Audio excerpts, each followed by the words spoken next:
What is an ideal woman? A perfect and ideal woman? In my opinion, there is no such thing as the idea of an ideal woman.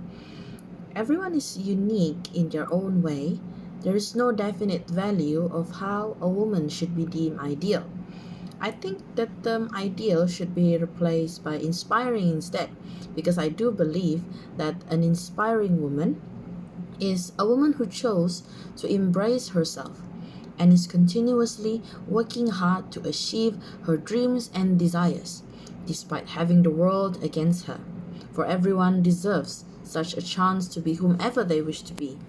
One of the many inspiring women who have motivated me through my journey is Helen Keller, who, despite lived all her life with disabilities, eventually became a prominent female activist and revolutionist in the world. As we all know, Helen Keller contracted a disease during her childhood, which led her blind and deaf. Naturally, such a person will be considered useless and hopeless by society, considering their miserable condition of not being able to become normal again, which is even worse than a woman's shame for her appearance.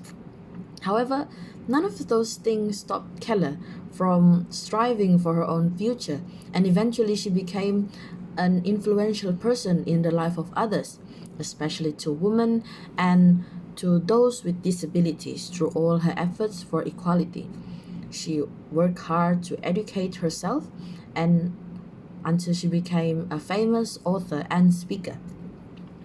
Then she received the honor of being a part of the Alabama Women's Hall of Fame, an achievement somewhat out of the ordinary during an age conquered by men.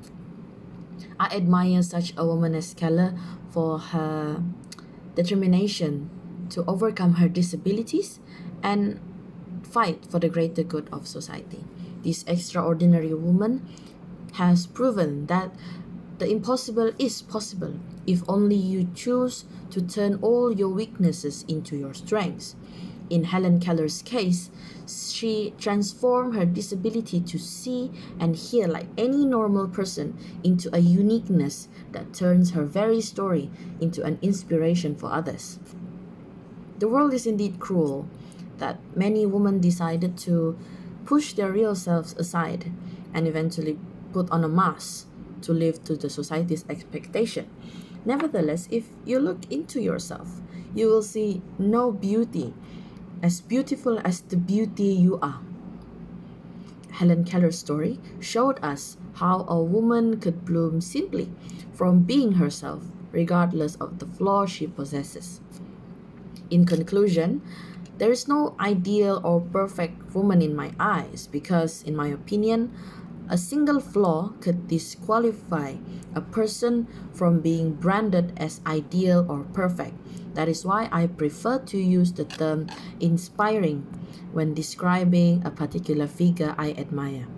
Finally, I would like to share a quote from Helen Keller herself, which says, "Never bend your head, hold it high, and look the world straight in the eye." Thank you.